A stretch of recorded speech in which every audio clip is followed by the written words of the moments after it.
Hey, yo, what's up, everybody? Welcome back to week 5 of Can We Talk About It? Guess what? It's February, so you know what that means, right? It's Black History Month. Hey, yo, I'm doing this for the culture. Because you know the world is full of vultures. Gotta hold it down like a soldier. How do you know? Because I told you.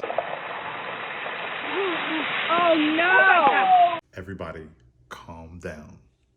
Calm down.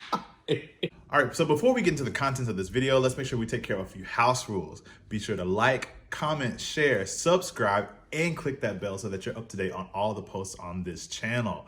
So, can we talk about it?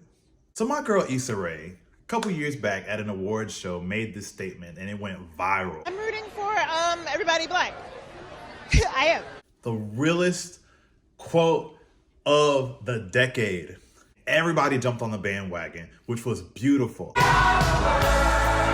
right, I can't sugarcoat it. So today I was actually inspired. I saw this video and it was so real. The social media influencer, her name is Lala Milan. She used to go by like Lala Scissorhands. Posted this video. Unfortunately, in our culture, we automatically put each other against each other when we're in the same industry. We got Issa rooting for everybody black, but then Lala's experience is that within the culture, we got this crabs in the bucket, dog eat dog mentality. And so I had to put the two together and I asked myself, how you rooting for everybody black, yet simultaneously seeing everybody black as your competition? Oh, I get it. You just rooting for them as long as they don't pass you up. Oh. Damn! You see this perpetuated over and over in media. And what's so crazy about it is that we actually buy it.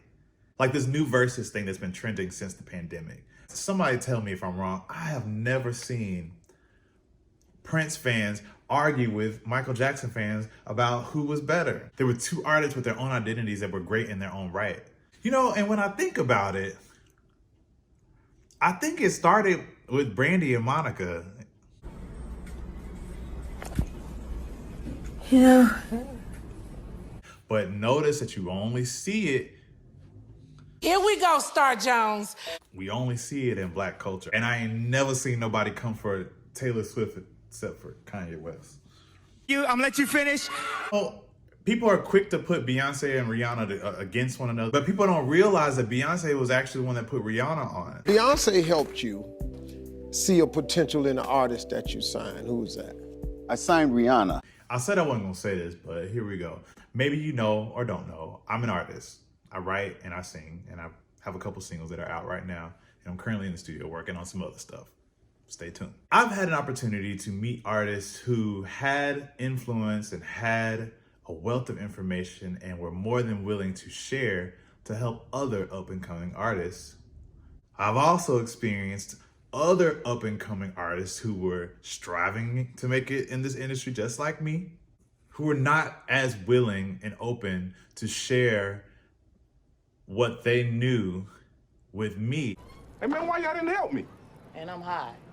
Because the way I see it, if one of us wins, then we all win. And if you make it before I do, and I was the one that put you on, you're going to reach back and pull me up with you. Hopefully. But you so busy afraid that I'm gonna take the spot when there's so much space. So what are we competing for? I chose to use the music industry as an example because we've all seen it play out before our eyes throughout the decades. But let's bring it home. We've all seen, if not been a part of, a situation where somebody was withholding information from other people. It's rooted in a scarcity mindset. It's ready to become a black issue. And I can't connect this back to any type of culture or anything, but just from my experience and what I've observed in life, black people and most ethnicities are generally communal people. We thrive off of togetherness. What people don't realize is when we can all come together as a collective, you automatically have magic. Cardi B and Meg Thee Stallion came together and made WAP, one of the biggest hits of 2020, 2021. There's magic that happens when we come together. I often hear stories about Black Wall Street. It was a community that thrived off of itself. And these people who pulled their resources together in the midst of all of this adversity. And there were other communities in the likeness of Black Wall Street that don't get as much notoriety, but they existed. When we look at the time frame of where they existed, it's pretty powerful. And when I look at society today, it's almost hard to fathom that there were such places, because within our communities today, I see no remnants of it. And if there is, it's so little that it hardly makes an impact. Somewhere along the line, we bought into this crabs in a bucket mentality that there's only enough for me. There's no harm in helping someone else along the way so that their load is a little bit lighter and their path is a little bit straighter. There's no rule that says that we all gotta struggle just to make it. Everybody don't have to struggle. Everybody doesn't have to fight. If we're really rooting for everybody Black, then we gotta stop seeing everybody Black as our competition. We're not each other's competitor. We're in the same race on the same team. Message. But as long as we are on the same team competing against each other, we never gonna win. I don't have to say much more than that, because we can look at statistics, we can look at society, we can look at where we fall.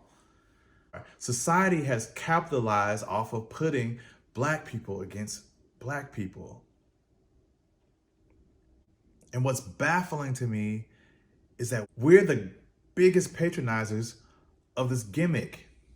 You better get on the right team, sweetheart. You riding with the wrong team. You gotta let go of this scarcity mindset, because a closed fist isn't in position to give or receive, which means whatever you got is what you got, and that's it. But you can't do that until you think higher of yourself. I'm done. I'm off my soapbox.